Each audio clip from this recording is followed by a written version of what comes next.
Midday Brief. My name is Kemini Nyamani Amano. Up ahead, we will do an in-depth analysis of the first of the two IEA presidential debates that took place on Tuesday. We will also listen to the policies the four presidential candidates espoused at the IEA debate and the practicality of their implementation. Ahead of Farmers' Day celebration on Friday, Midday Brief will be finding out if the contribution of farmers is enough to guarantee food security. In some wellness news, we will give you tips on how to deal with flatulence. All these and more coming up after this.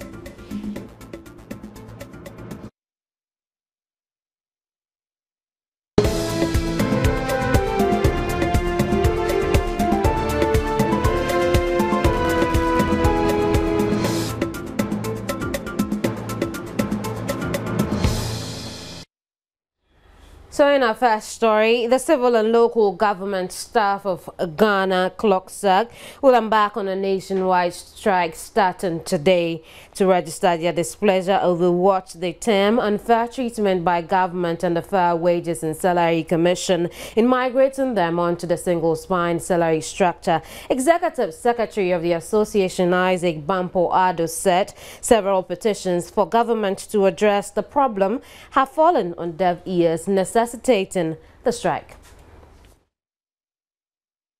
It is important to recall that a task force set up in September 2011 by the Minister of Employment and Social Welfare to see to the successful migration of civil and local government staff onto the single spine salary structure from the Ghana Universal Salary Structure was also to deal with measures to mitigate negative effects of migration, among others. Aware of how other institutions had been treated with respect to the negative impact and high expectation from converting them onto the single spine salary structure, Civil and Local Government Staff Association Ghana CLOCSAG expected similar treatment for its members during the migration process. More than a year after migration, the staff within civil and local government services are still struggling to get this matter addressed. The uneasy calm, the tension and frustration among our members due to the unfair and inequitable treatment with respect to the payment of premium were not conducive to effective delivery of tasks within the services. Ladies and gentlemen of the press, we invited you this afternoon to express our utter dismay and disappointment at the delay in resolving the issue of payment of premium to staff within civil and local government services. Most of our members have expressed disgust at the national executives for perceived sympathy for government, whilst their legitimate concerns have not been dealt with for over 1 year. Indeed, the national executives have been under severe pressure from its members, and these events have not been hidden from our social partner. Under the circumstances, the National Executive Committee has no option than to carry out the directives of the National Executive Council of the Association by declaring a nationwide strike with effect from Wednesday, 31st October 2012. By this declaration, all CLOCSAG offices, districts, regional and headquarters are deemed to be closed forthwith.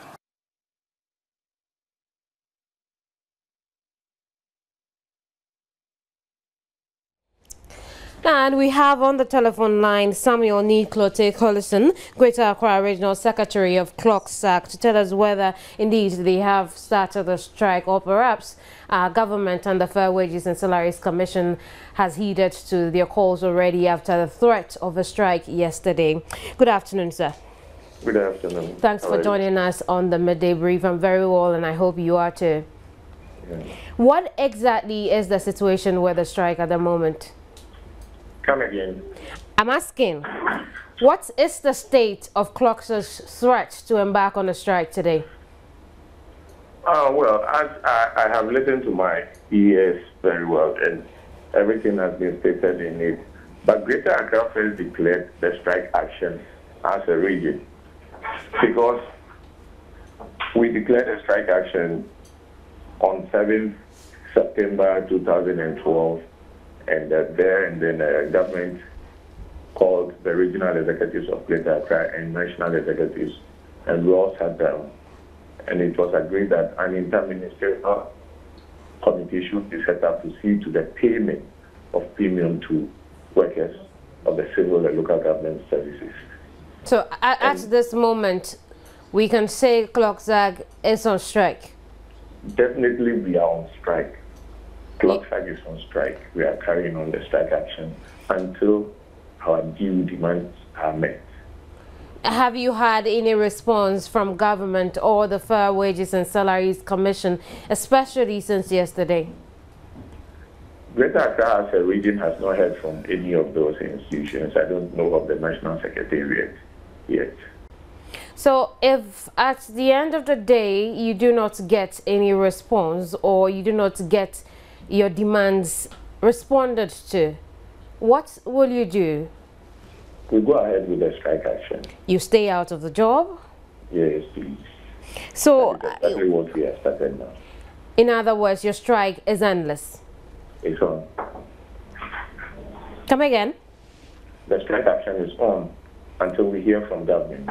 Until you hear from government. Yes. Thank you very much. We've been speaking to Samuel Niklote Collison, Greater Accra Regional Secretary of CLOCSAG, and he tells us until government or the Fair Wages and Salaries Commission heeds to their call to migrate them immediately onto the single spine salary structure, the strike still holds, and they haven't heard anything from government yet. Meanwhile, reconstruction works have begun at the Mala market, which was burnt down about 2 weeks ago. The affected market women say they are yet to receive any financial support. Traders who previously occupied the Mala market now have to make do with the pavement by the roadside and thus little space behind the market while they wait for construction to be completed for them. Some of the traders who spoke to Joy News said life has become very difficult for them as they have not received any assistance. Life has become very difficult for us because we don't have money to get back into business. I lost 3 shares full of goods because I was hoarding them for the Christmas sales. I don't know what to do now. I lost all my goods in the fire, and my creditors are on my neck for their money. According to one of their leaders, they have been informed that they would receive financial support after the market is completed. We were told we will be given some money after the market is completed. Some of the traders have not been coming to the market at all because they can't afford to buy and sell. At the time Joy News visited the market, construction works had begun and the women were still registering with their leaders to be allocated spots on this parcel of land temporarily. This is because they had been asked to leave the pavement they are now occupying as it is seen as a danger. Right, so Kofi Wire says he has the power to liberate journalists. That will come up later on in the bulletin, but at this moment, this Friday, November 2, is National Farmers' Day. This year's event is the 28th in the series and will be held at Abokobi in the Gan East District of the Greater Accra region. And it's on the theme, Grow More Food, Strengthening Farmer-Based Organizations for Marketplace Bargaining Power. In the studios with me this afternoon is the president of the National Farmers' Day Awards Winners Association to throw more light on the upcoming National Farmers' Day. Hello, Mr. Bayer. Yeah, fine. Thank you. Right. Now, I want us to look at this year's event, Grow More Food, Strengthening Farmer-Based Organizations for Marketplace Bargaining Power. Really long, but how have we performed as a country in strengthening farmer-based organizations? Yeah, we have not performed very well because over the years we have state organized FBOs, farmer-based organizations, and that started since post and pre-independence, to a point that it was the state that was encouraging and even forming the FBOs. But when we started a market-oriented economy, it means you know, a lot of decentralization and also privatization took place.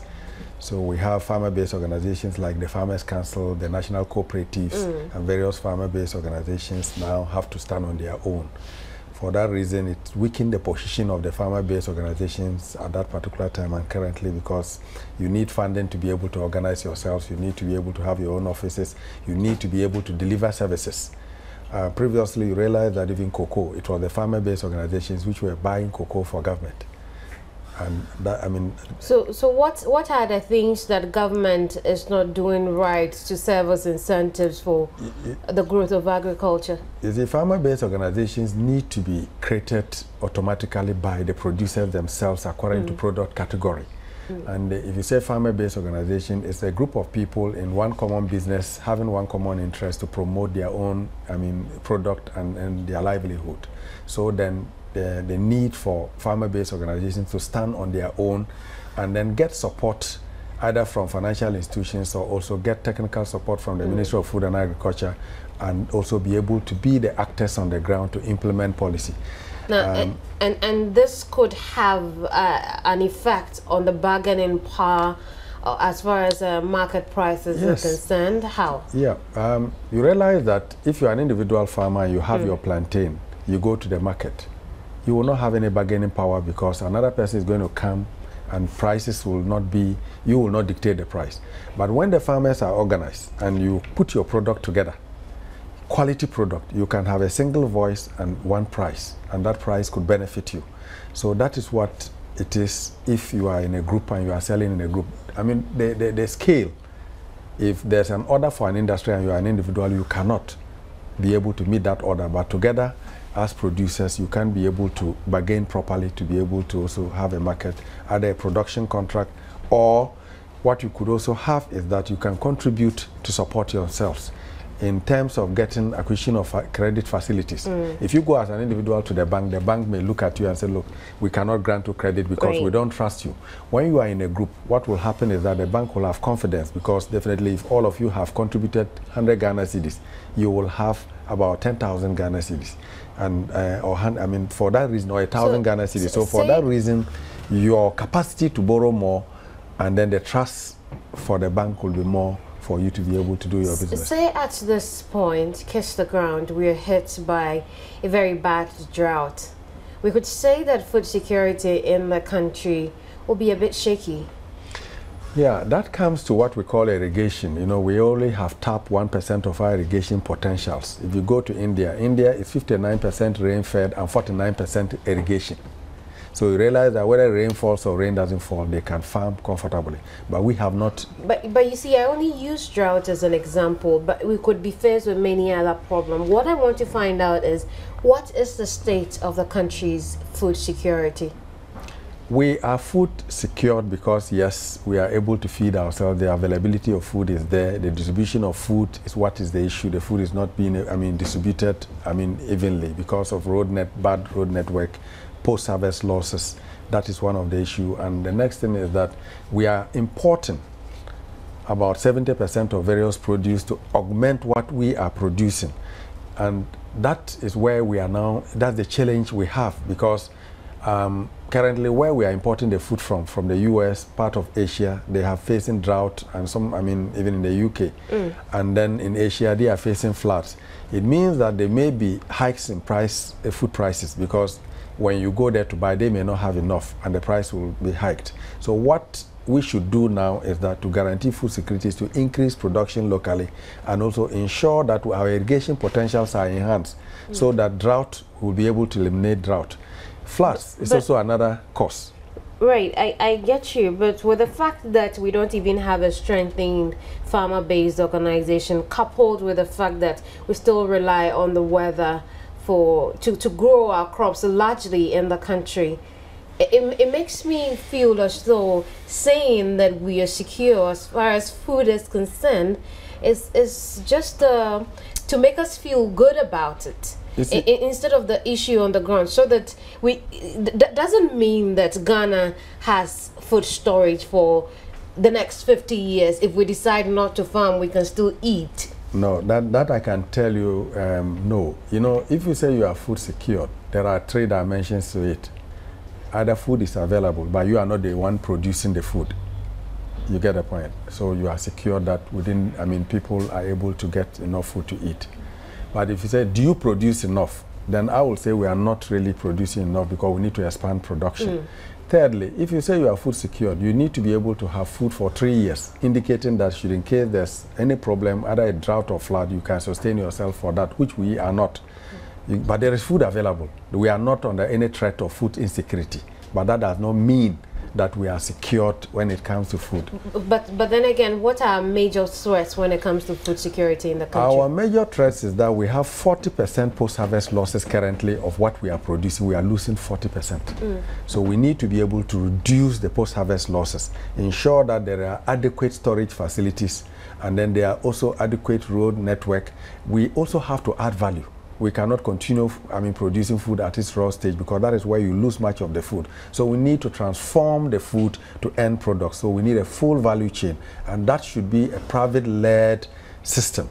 We are currently operating, government is the largest funder, financer of agriculture. We need to move from that to, encourage private, support private production. We have inadequate agricultural financing, so naturally you realize that 55% of funding of agriculture comes from the farmers' coffers. That should go down, where we need to have about 50% of credit coming to the farmer, so that the farmer can expand his farm, he can procure appropriate technology, and then can also add value. And this is where we need to get to. When we get to that point, what will happen is that we will be able to reduce even the number of producers and rather have more people processing. And then also expansion will also happen, and then what will happen will be more efficient technically, and then will also be more profitable, and a lot of jobs will be generated. Right. So basically, our major threat is the 40% post-harvest losses. Yeah, and then 1% irrigation. We need to increase our irrigation. Are we faced with a problem of climate change? The world over, climatic changes have cost a lot of losses. Yes. We have erratic rainfalls. We sometimes have droughts and floods. And that too is what calls for us to be able to apply technology to enhance our irrigation potentials. With the floods, what we need to do is that you realize that we have a lot of water which comes from Burkina Faso when they open the Bagre Dam, and this water ends up in the sea. What we need to do is that we need to prepare and then invest in concrete weirs.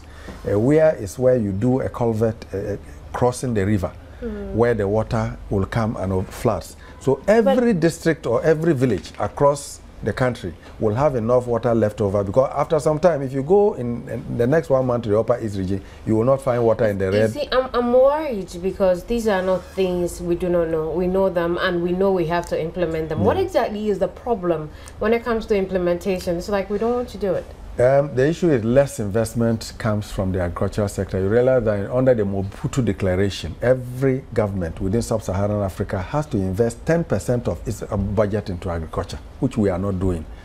Thirdly, we are not focusing on long-term sustainable interventions. We are doing short-term. So what we need to do is that we need to go back to the core country plan, what we call our long and medium-term agriculture plan, where we need to really put infrastructure. It is not a duty of government to produce food. What government need to do is to put the major infrastructure, and that is what we need to focus on, so that we can ensure that the infrastructure is there, irrigation potentials are there, farmers could tap to that irrigation. We need to create an environment that there is appropriate, there is agricultural credit, access to the credit, affordability of the credit, distribution of the credit. Then what government needs to do is to give what we call technical backstopping, where technical advice is needed or technical support is needed will come. But government is leading the sector, and that is the danger, because when another system changes, like one day somebody will come and say it is expensive for us, what we are doing, we import food, it means your farmers will be out of business. So we need to I would encourage. have loved us to go into technology, but we do not have the time. We'll probably leave that for another day. We've been speaking to President of the National Award-winning Farmers Association. Moving on to some other stories. Will journalists be better off under Charles Kofi Wayo's government? Well, according to the leader of the United Renaissance Party, media persons have been subjected to so much disrespect in the society. Kofi Wayo says he will liberate the press from poverty, the main cause of their disrespect, once he becomes president. Press people are supposed to be respectable people. You know that.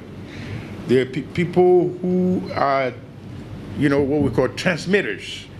They act between the government and the people. But here, because of poverty, and they keep we keep our press poor, because you have mushroom radio stations, mushroom newspapers. They can't afford to pay the guys. We have impoverished our press, and we make slaves out of them. But don't worry, press. When I come to power, we're going to liberate you. We need standards to help you out. We don't have any standard. Not even his disqualification from the presidential race can discourage Kofi Wayo. At the healthcare delivery dialogue, he made it clear he will continue to press on the fight for the people of Ghana. The URP, we just been disqualified, but on technicality. You know, on technicality. Both parties are afraid of me, but don't worry, God's time is the best. The battle goes on. It took for 30 years to be president, didn't he? Huh? At least me, it's only 10 years so far. It's a long fight, okay? But I grew up in the United States Army, and like we say, 10, 4, 45, we gonna stand and fight, fight, fight. Nobody gonna stop anybody down here. We gonna fight, fight. Hey, Lord, I tell you, you up there, I'm down here. Kofi Wayo was full of praise for Dr. David Pupulampu, a neurosurgeon who has practiced both in Ghana and in the United States for many years. He did not mince words as he chastised politicians for bailing out on such an important forum on health, calling Ghana a failed society. In business brief, the European Union Commissioner for Development has tasked Ghana to be accountable if she expects more budget support from the EU. Andries Spielbergs was reacting to calls from the Ghana delegation for continuous budget support at the signing of 2 financing agreements at the Ministry of Finance. Originally, the ceremony was to start at 4 p.m. but delayed for over an hour, and as though that was not enough, Minister for Local Government and Rural Development Samuel Ofosu-Ampofo has still not turned up well into the ceremony.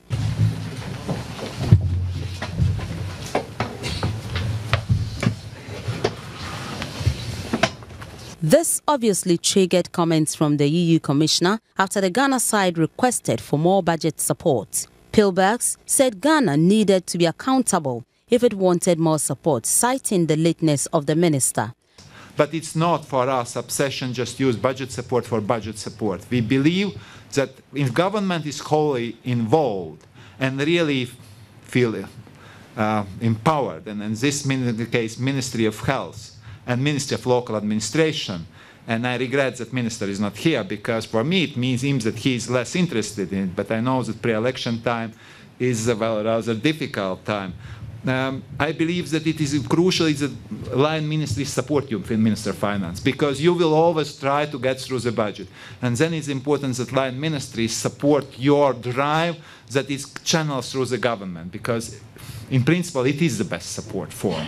But then the ownership of ministries should be fully visible. But the Minister of Finance and Economic Planning, Dr. Kwabena Dufo, quickly came to the aid of his colleague minister, explaining he was still in Parliament. Parliament is rising. There are lots of bills we have to push through. They're rising, we don't come back until after the elections. So we are in a very critical moment. We started with a serious decentralization program. We have started, and this year we'll deepen it. So the second component we're receiving is going to help us sustain the gains we have made in the first phase. The 45 million for grant, and I'm happy because the objectives are quite noble. Any facility or grant aiming at improving the health of the people is a noble one. Without health, you have nothing. Well, the good news is Ghana still signed the agreement, which will see it benefit from a total of 97 million euros, 52 million for the health sector and 45 million for the local government ministry.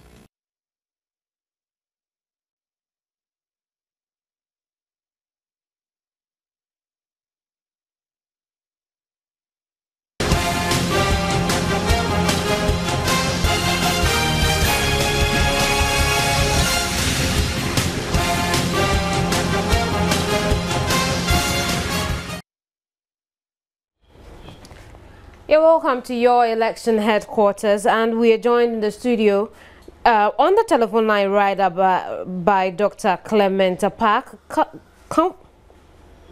convener for the Forum of Governance and Justice in the studio, and Dr. Theophilus Richardson, a policy analyst, to analyze the debate. Well, hello, Dr. Apak. Hello, my sister. Right, Dr. Apak is joining us by telephone to discuss yesterday's IEA presidential debate in Tamale. But Dr. Apak, what really are your impressions of the debate? Well, first of all, I must start with the structure of the debate itself. I felt that there were some shortcomings in terms of the structure.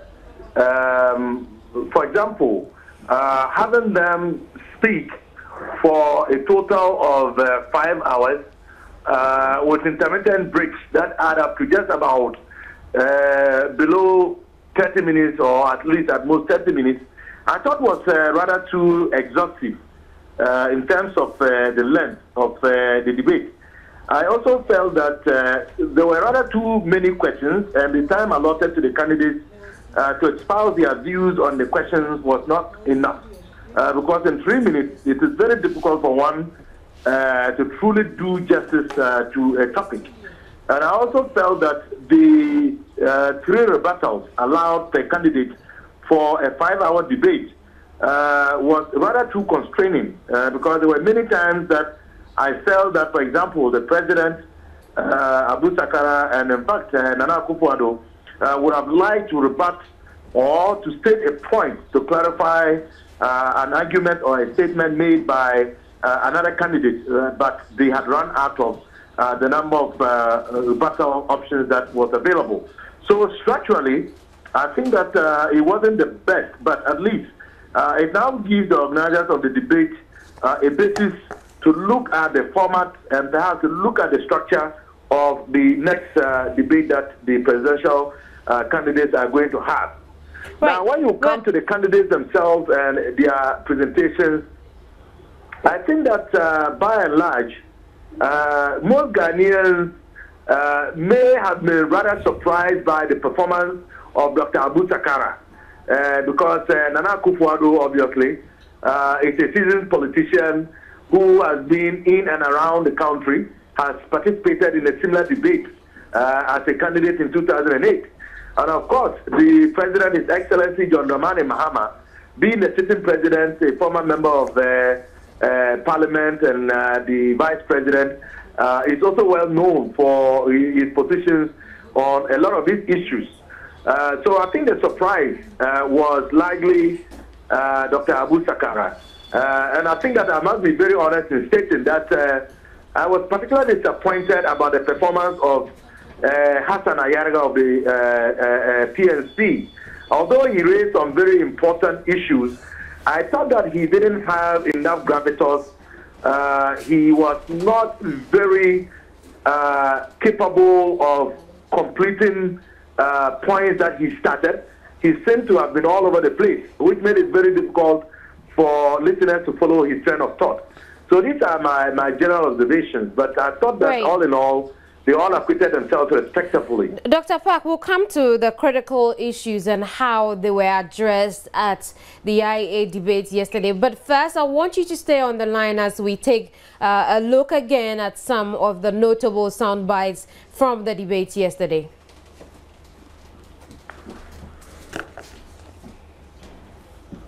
A proper consumption and distribution of power, we will have to look at three things. First of all, we will look at the solar energy system. Secondly, we'll look at the wind system and the hydro system. In regions like greater northern region, upper east and upper west, we have almost 8 months sunshine. And we believe that we could then use the solar system here to power and give energy to our people in the 3 northern regions. Then we'll look at the wind wheel, where we look at the coastal part of the country, where we can adapt the system of the 3-bar system of the wind wheel, which will generate more than 5,000 to 6,000 megawatts for the people who live around the coastal areas. Then we preserve the Akosombo Dam, the hydro energy, to power areas where we do not have enough sunshine, we do not have winds, like places like Central Region, Western Region, to be able to give enough supply of that area. In that sense, we are able to control the power consumption and supply. Some of the installed capacity that we could use to deal with the problem of Dumso are there unutilized. There are at least 200 megawatts of installed capacity that could have been brought into play to help us resolve this problem. So the need for the investment in this area is absolutely critical. Unfortunately for us, the one area where we would have been able by now to have developed alternative sources of cheap power, our gas resources, also have been seriously bungled in their development. Decisions that should have been taken 3 years ago, which would have brought the gas project on stream, are now being taken, so that we've had this period of delay that has meant that the gas exploitation that would have helped us able to fill the gap also has passed us by. That would end by mid-November. The pipeline has been repaired, the seawater has been pumped out, the pipeline is being dried for transmission of gas to begin again. Now, what it means is that there's an imperative for us to develop our own gas resources, which we are doing. Gas from Ghana's oil fields is going to be on stream next year, and that should provide sufficient gas for us to power our thermal plants. We are putting in additional thermal generation to increase generation to ensure that load shedding becomes a thing of the past. And I have said as president, but that by the end of the first year of my next term in office, load shedding will be a thing of the past, because we're going to add 820 new megawatts of generation into our system. And we're going to hit that 5,000 megawatts of generation by 2015. We would put in place not only a long to medium term plan to create more energy, but we will, as before, make sure that it is in surplus amount to keep us running for a significant time, and we won't have to deal with the issues of load shedding. You must always have a surplus of energy. You cannot work at an operating minimum. And that means anytime there's any small incident, you're having your lights off and industry is getting affected. So the idea that we carry only what we need, I think is itself the fallacy. And we have to plan for that surplus. So those were some notable sound bites on how the candidates tackled the issue of economy and energy. But I'd like to inform our viewers that Dr. Theophilus Richardson is currently not with us in the studio, and we are looking forward to his arrival. Meanwhile, Dr. Park, did the candidates tackle the issue of economy impressive enough? Well, the economy is a very big subject area, and it has implications for almost every other component of the social programs that the candidates were speaking about. So within that context, I think that they did their best, but it would be very unfair to expect them to be able to cover the entire spectrum of the economy. Because when you speak about the economy, it ranges from the source of sustenance for those who make their living from the sea, fishermen, from those who make their living from rearing grass cutters and snails, to my people in the northeastern corner of Ghana from Doninga who are likely engaged in farming. So the economy is a very broad one, but I think that they did their best. But in any case, I was particularly surprised that some of the recent statistics indicating some positive trends in the economy of the nation vis-a-vis global economic trends were not mentioned. I mean, I would have hoped, for example, that at least the president would have mentioned that as a credit to the work that he and his predecessor have done. The indications are that inflation has gone down even further, that the cedi has now withheld and is actually making gains against the dollar. And when you have a global economic system where the so-called advanced countries are actually recording negative growth, and as a developing country you are seeing positives, I would have hoped that at least the president would have taken advantage of that. But maybe he chose not to highlight on that. But all in all, I think they all gave their best in terms of what we can do to improve the economy, which is going to have a positive impact on all of the other segments of our society, particularly the social components of it. Which aspects would you have rather the candidates touched on more? Well, I thought that generally some of the questions were good. I thought that the question around education was one that allowed the candidates to espouse their various positions, making senior high school free versus making basic education free, and then expanding access, and then also ensuring that it is affordable, and of course increasing quality.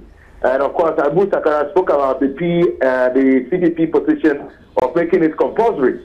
So I thought that was fair. But for me, I thought that perhaps the issue of corruption should have been posed as a question, to hear what the candidates have to say in terms of pragmatic policy to address it. And I've been very concerned because regardless of all of the good policy proposals that everybody's putting forward, and they're all good, intended to improve the conditions of our people and to move our nation forward, if you have a system that continues to be corrupt, where the educated middle and upper class elite use their knowledge and their privileged positions, either in government or in business, in the private sector or the public sector, to defraud the state in terms of the resources that should go to the people, going to benefit them privately by various means and tricks, then it means that if we don't find a way to put in the mechanisms to strengthen our justice delivery system, to hold all of us accountable and to prevent the fraud and the corruption that is going on in our nation, then all of the lofty ideas and the funding, no matter where it comes from, is not still going to get to where it should go, and would come back to naught.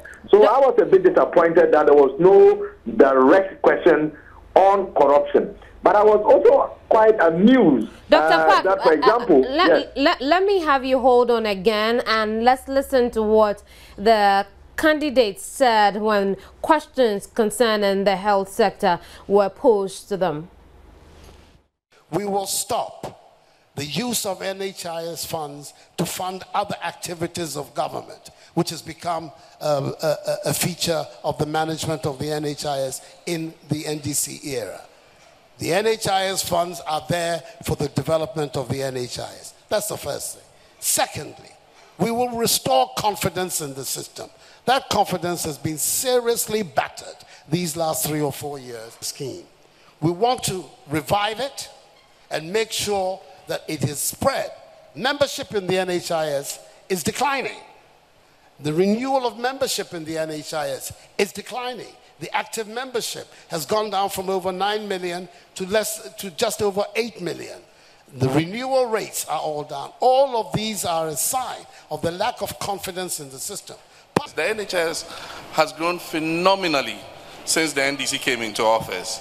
From 9 million visitations, that's utilization, it's gone to 25 million. From 180 million cedis claims payment, it's gone to 550 million Ghana cedis claims payment. This is not an NHIS that is shrinking. This is an NHIS that is expanding. We have invested heavily in the health sector. We have invested in district hospitals, we've built polyclinics across the country, and we continue to expand access. And that is why more people under the NHIS are having access to health care. In terms of training of human resource, we are building nurses and midwives schools across the country. You can tell in the last 4 years how many of these nurses and midwifery schools have been opened.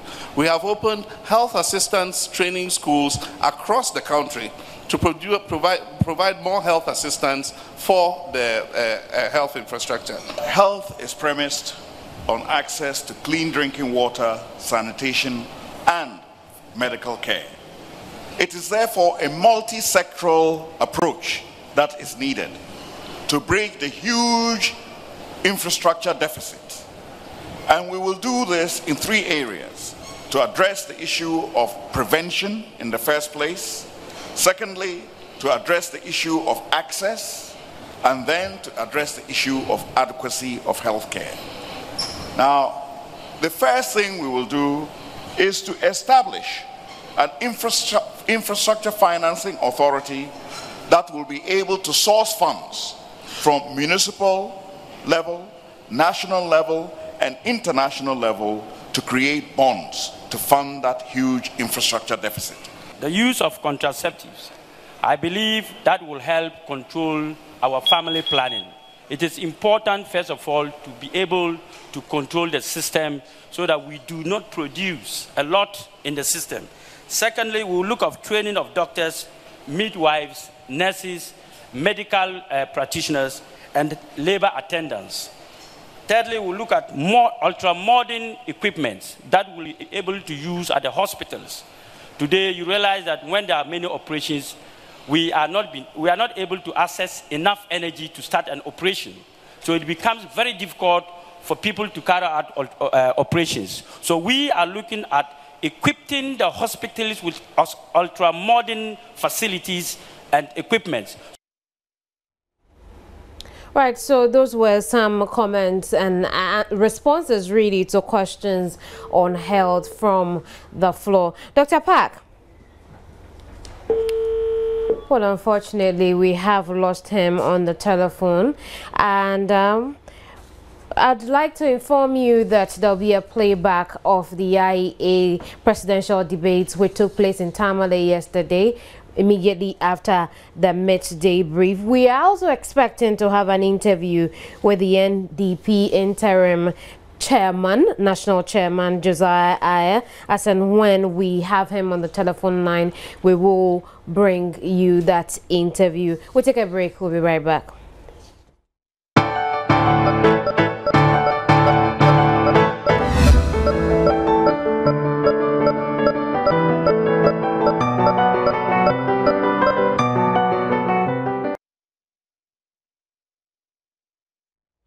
Now, in wellness today, no one wants to talk about it, but all of us do it.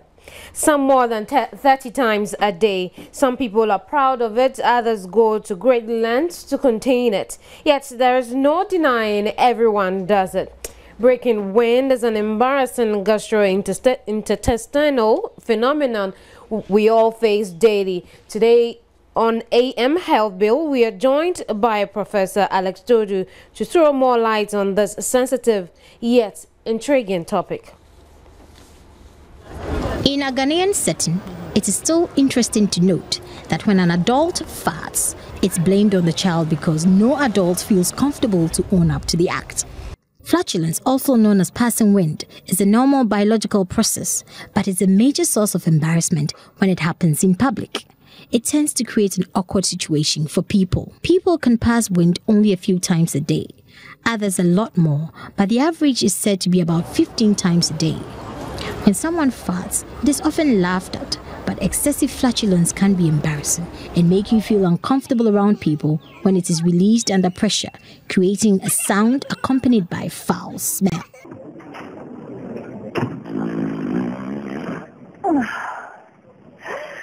Someone say, oh, when I break wing, it smells. Of course it's supposed to smell. It's, it contains so many different types of gases. Some of the gases actually are inflammable. That is why when you are having surgery, they cleanse your stomach so that the gas will not cause trouble, which is not expected. For most people, they don't like the smell. But if you eat eggs or beans, what do you expect? You're going to have it.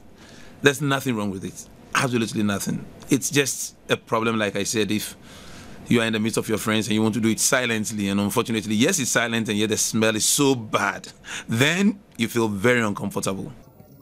As a natural process, flatulence is said to have more to do with bacteria in the lower bowel that are particularly partial to carbohydrates. Some carbohydrate foods are not able to break down and absorb into the intestine. They pass straight to the bowel, where they're fermented by bacteria to produce gas that comes out as flatulence. Flatulence can be a problem when there's a sudden change in your stomach condition, but eating certain kinds of foods can also bring about excessive flatulence, as they contain a high proportion of an unabsorbable carbohydrate that can cause flatulence. Beans is one, eggs is also one. Secondly, if you eat too much, especially late at night, if you drink too much beer or anything with gas, you don't expect the gas to blow you up. It will have to come out, and it comes out somewhere. When it's really bad, we ask whether you have, sometimes they'll say it's gastroesophageal reflux disease. Americans call it GERD. It's sort of a stomach condition which can also lead to that. When it's due to too much beer or too much beans or too much eggs, we talk to you because healthy eating is also important for healthy living. And if your diet consists of things which produce too much gas, especially things which will also add cholesterol like egg yolk, then we want you to cut down on the egg yolk. You need proteins, but not too much of it. For some individuals, lactose intolerance, where an individual may have problems digesting dairy products, forms a major cause of producing intestinal gas. Milk is a typical example. Especially most Africans, Ghanaians, we have a condition called lactose intolerance. There's lactose in milk, and we cannot tolerate the lactose. For those people, the moment the milk hits the body, come and see fire. It fires all over. And actually, in the extreme cases, it gives them diarrhea. A lot of people get diarrhea when they drink milk. Fresh, full cream milk, that's when you see that, yes, life is hard. Aging can also be a contributing factor to passing wind, as when one gets older, producing digestive juices as saliva is not as efficient as it is at a younger age. Conditions of flatulence. What we advise for people who belch a lot, and sometimes the belch is accompanied with burning in the chest, is to have a lot of pillows, so that when you sleep, things go down this way rather than come up that way. Because sometimes, if you're not lucky, the belching can be accompanied with a little bit of vomiting or a small regurgitation of the food in your stomach. Exercise cures it. Then they have the so-called probiotics. These are yeast-producing things. These probiotic cream, yogurt and other things, they also help a lot. They mop up the excess gas. But there are medicines, simple, what we call antacids. Magnesium, and all those antacids can also help. Anything containing alginates will help. If it's serious, we might give you medicine, some of which are used to treat ulcer, to deal with the stomach issue. Bear in mind, the flatulence is a normal biological process. Doing it excessively or not doing it at all is a problem, but one would have to seek medical attention in both situations. We probably have to find out if you're lactose intolerant or not, so you break wind at the right time. It's the most discussed candidate on social media platforms, especially Twitter. We bring you some sound bites that distinguish him from the three candidates. The oil industry in which we are boasting today is in the hands of the foreigners. Why are you worried about the small traders when you have sold the heart of the nation to the foreigners? So let's, first of all, retrieve what we have sold out, and the little ones that are around will definitely go back and make sure that Ghana belongs to Ghanaians first before any other person. Thank you very much. Thank you. Thank you very much. We all believe that the economic growth with the discovery of oil, the economy will grow. But when you discover oil and you give it out to a foreigner, the economy will not grow. Because the foreigner will take the proceeds of the oil revenue to his country, and you will be paying deficits. And your sea and your water bodies will be all contaminated with oil distance. Let's have our students to be more talented so that we can export the brain drains and recover natural foreign exchange and more of our doctors. We can equally generate enough loans here to give to Cote d'Ivoire, to Burkina Faso. But when we don't believe in ourselves, we'll definitely go out to China looking for 3 billion loans, or we'll go to, what did you want the last time? What did you want the last time? What did you want the last time? What did you want the last time? Obama said we can't. But Ayaraga says, yes, we are ready. We believe that empowering youth is starting with empowering Mr. Hassan Ayaraga by my father, my brothers, and my brothers going home. Going home. Going home to rest. We are retiring them. We will give them a beautiful retire package. The one that they will not be worried. The PNC government will make sure that our lives and our economy, we only want to be seen wearing tie and white-collar jobs. We don't believe that. Over the years, we have been producing avoidable graduates instead of absorbable graduates.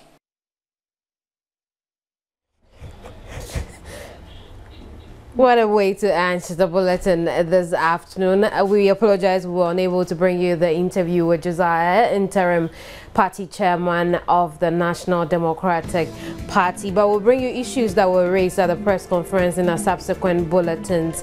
Now, if you missed the IEA debate yesterday, stay on as we bring you a playback of the presidential debate that took place, so you wouldn't have to miss any of the hilarious moments and really important moments as well. Send your comments on the debate or any of our broadcasts to our social media platforms, www.facebook.com/joynews, on Twitter @joynews1760, across all networks on your mobile phone, or send us an email. My name is Kemini Nyamani Amano. From me and the rest of the team, goodbye.